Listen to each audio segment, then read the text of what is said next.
You are listening to the Central Indiana Sports Report podcast number 288.1, our Central Indiana Scoreboard show with all the sports news from Central Indiana, including another Pacers miracle.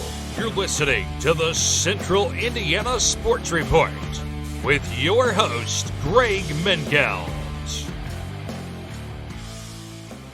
Alexander has it, 9 to shoot. The defender is Nembhard. Here comes the left-hand bounce, penetrates the arc. Nembhard cuts him off, and he missed off the back of the rim. Rebound, Indiana. 8 seconds to go. The Pacers are not going to call a timeout. Halliburton has it with 3, driving with 2, pulling up, and hitting with 0.3 of a second to go. How many more times can this team do that?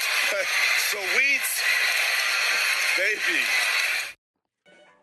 Sweet baby indeed, Eddie Gill. And of course, that is Mark Boyle and Eddie Gill on the Pacers radio network on WIBC in Indianapolis. And good morning, good afternoon, or good evening, Central Indiana sports fans. Today is June 6, 2025. It's a Friday. I'm your host, Greg Mengelt, podcasting today from headquarters in Jeffersonville. Producer Susie is in the control room, although she is making herself some breakfast and not paying much attention to the podcast at this moment. As I'm sure all of you know by now, the Pacers overcame a 15-point fourth quarter deficit and won game one of the NBA Finals, 111 to 110 on Tyrese Halliburton has made a habit of these game-winning shots. This postseason made a 20-footer with 0.3 seconds left to put the Pacers ahead in the NBA Finals for the first time in the nearly 50-year existence of the franchise.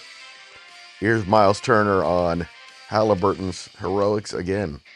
Ultimate confidence in himself, and that is so. Some players will say they have it, but there's other players that show it, and he's gonna let you know about it too. That's one of the things I respect about him. He's a baller, man. He's a hooper. He's just really just a gamer. When it comes to them moments, like he wants the ball. He wants to be the one to hit that shot. He doesn't shy away from the moment, and very important this time of the year. Have a go-to guy, and just seems to keep finding a way. We keep getting the ball in the right positions, and just the rest is history. Hey, Susie, on May 22nd, Rob Mahoney of The Ringer tweeted that the Pacers are the best comeback team in NBA playoff history, and there's not even a debate. And again, that was May 21st. Think of all the things that have happened since then. Between Reggie Miller and Tyrese Halliburton, man, is it fun being a Pacers fan. Teams in the NBA Finals were 0-182 when trailing by 9 or more points in the final 3 minutes. Now they're 1-182, and John Robertson is going to need another t-shirt. It's the 4th time this season the Pacers have become the first team ever to do something. It's nuts. I sound like an idiot here. I'm just dumbfounded again, Susie. Oklahoma City led 94-79 with 9:30 left. It was an Obi Toppin 3 that started the rally. He finished 5 for 8 from behind the three-point line with 17 points behind the arc, and Tyrese Halliburton's heroics don't happen without Obi Toppin. And Aaron Nembhard 3 with just under 2 minutes left and a Pascal Siakam putback got the Pacers within a point. MVP Shai Gilgeous-Alexander missed a shot, and as you heard from Mark Boyle and Eddie Gill, Tyrese Halliburton went the length of the floor and hit the game winner. Coach Carlisle explained what was happening with the Pacers while they were down 15 points and making their comeback. I think we won the third quarter by 3, which was progress. And then, they went up 15. And we just said, hey, let's just keep chipping away at the rock, and keep pounding the rock, and just chip away and hang in. And we've had a lot of experience in these kinds of games, and our guys have a real good feel for what it's all about, giving ourselves a chance, and we got fortunate, but made plays. The Pacers were balanced once again. All 10 Pacers who played scored. 8 of them scored at least 5, 6 in double figures. In fact, they became the first team in NBA history to win a 9th playoff game in 1 year, while the other team had the game's leading scorer. They never had the game's leading scorer in any game against the Bucks or the Cavs in any win. Pascal Siakam led Indiana with 19 points and 10 rebounds. Miles Turner had 15 points and 9 rebounds and some big shots down the stretch, including a banked three-pointer that got the Pacers within 8 with 7:42, and a 16-footer that pulled Indiana within 98-94 with 5:42 remaining. Andrew Nembhard and Halliburton scored 14 points apiece, and Aaron Nesmith had 10 points and a game-high 12 rebounds.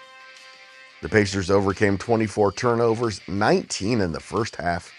The 24 turnovers was a season high, but they also went 18 for 39 from behind the three-point line and out-rebounded the Thunder by 17, 56-39. When's the last time the Pacers did that? Tyrese Halliburton joined ESPN's Scott Van Pelt, one of the few quality sports reporters left at ESPN, after the game, and they had an interesting and fun exchange at the end of the discussion. The other night on the show, I put my hand up and I said, look, I was late to the party on it. Yeah, you're a real one for that. Well, I heard that. You're a real one for that. Well, a lot of your counterparts won't admit that now. Well, so okay, now I'm going to give myself a little wiggle room here and say you guys are under 500 at Christmas. Am I right? We were rough. Okay, we were rough. So were you bad at the start? We were. So all I said is I was a little late to the party, for I put my hand up. We were late to the party too. Okay, well, and I'm going to be. I'll be a real one right now. Every single note I had on this card, getting ready for this show, is about Oklahoma City winning this game, and I'm sitting here with you. It's an amazing show that you all are putting on, and the belief is amazing to watch as well. I appreciate you taking the time. Thanks so much. Tyrese Halliburton. Regular season MVP Shai Gilgeous-Alexander led all scorers with 38 points. He was 14 for 30 from the field. The Pacers held Oklahoma City to 39.8% shooting for the game, and the Thunder missed their final 3 clutch shots at the end of the game, and all 5 of their three-point attempts in the fourth quarter. 4-time NFL MVP Aaron Rodgers will sign with the Pittsburgh Steelers, according to CBS Sports' Jonathan Jones. Rodgers will attend a minicamp next week for the Steelers. He is the NFL's all-time leader with touchdown to interception ratio and the career passer rating record holder. He's 5th in league history with 503 touchdown passes and 4th all-time in playoff passing yards. The Steelers' odds to win the AFC moved from 40-1 to 20-1 after the news on Thursday. Second-ranked American Coco Gauff will take on top-ranked Arina Sabalenka in the Women's French Open Championship Saturday morning at 9 a.m. Gauff ended one of the most incredible French Open runs in history, defeating 361st-ranked Louise Boisson 6-1, 6-2 in the semifinals. Boisson made the semifinals in her first ever French Open appearance. Friday at 8:30 a.m., number 2 and defending champion Carlos Alcaraz faced off with number 8 ranked Luca Musetti in the first men's semifinal. Then it's number 1 Jannik Sinner against 24-time major champion Novak Djokovic. Sinner has won the last 2 majors, last year's U.S. Open and the Australian Open in January. He's now won 19 straight major matches. With superstar alum Patrick Mahomes in the audience, number 12 Texas Tech beat number 6 Texas 4-3 Thursday in Oklahoma City in the College Softball World Series best-of-3 final. The win forces a Game 3 winner-take-all game on Friday night. The Red Raiders broke a scoreless tie in the 5th with a bases-loaded hit by pitch and a wild pitch. The Longhorns scored twice in the top of the 7th to get within a run, but Najeri Kennedy struck out Caden Henry with the tying run on third base. Final college softball game of the season begins at 8 p.m. Friday and can be seen on ESPN or ESPN Plus. Very much looking forward to that one. Game 2 of the Stanley Cup Final is Friday at the Rogers Center in Edmonton, Alberta, Canada at 8. The Oilers open the Cup Final with a 4-3 win in overtime over the reigning champion Florida Panthers on Wednesday. Leon Draisaitl scored the finals' first goal and then scored the game winner in overtime. In Major League Baseball, the Diamondbacks scored 7 times in the ninth to beat the Braves 11-10. Good thing Cody Emerson was watching the Pacers game. That would have killed him. The NL West leading Dodgers beat the East leading Mets 6-5, overcoming a 4-0 deficit with Michael Conforto's 8th inning game-winning RBI single. Dominic Smith went 3 for 4 to lead the Giants to a 3-2 come-from-behind win over the Padres. San Diego is now 2 back of the Dodgers. The Giants now 3.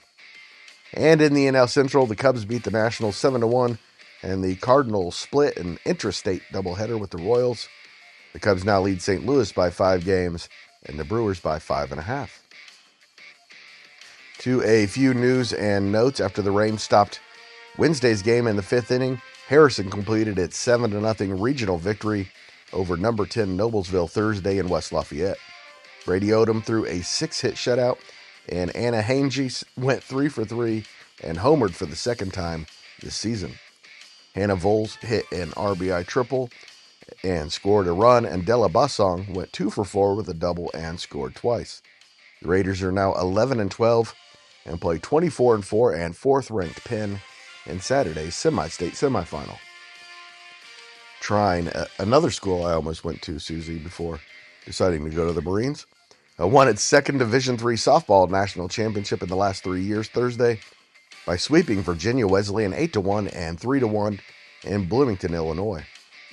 Emma Lee hit a 3-run homer in the 6th, and pitcher Alexis Michon was named the most outstanding player of the finals. The Thunder finished the season 46-5. And Tipton sophomore Zane Durham tweeted Thursday that he'll attend the 2025 Indy We Out Here Summer Showcase at Ben Davis on June 15th. Durham is a 6'1", 185-pound sophomore, running back and linebacker. USA Swimming in Indianapolis, Gretchen Walsh continued her strong performance Thursday at the IU Natatorium in beautiful downtown Indianapolis. Walsh won the 100 butterfly Thursday after winning the 50 butterfly earlier in the meet. Catherine Burkhoff, a 2024 bronze medalist, set a new American record in the 50 backstroke, becoming the first American woman to complete the event in under 27 seconds. Emma Wyatt and Bobby Fink won IM national championships, and rising stars Shane Cassis won the men's 100 butterfly, and Luca Orlando won the 200 butterfly. Those are going to be names you're going to watch for leading up to the 28 Olympics in Los Angeles. The winner of each event is an automatic qualifier to the World Championships in Singapore from July 11th to August 3rd. The college baseball best-of-3 super regionals begin Friday with Arizona at number 5, North Carolina at noon, Miami at Louisville at 3, number 9, Florida State at number 8, Oregon State at 6, and the day concludes with number 13, Coastal Carolina against number 4, Auburn at Auburn. And, of course, the tennis state finals begin on Friday as well. We previewed that for you on Thursday. Go check that one out.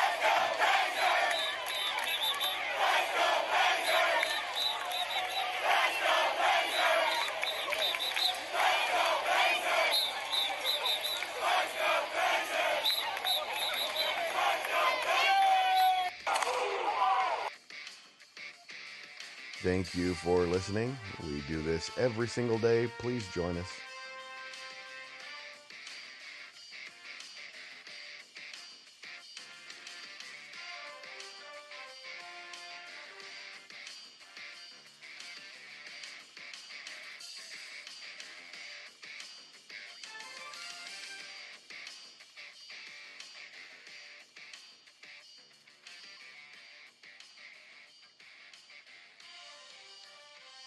The Central Indiana Sports Report is a product of ITG Media, and I love you, Susie.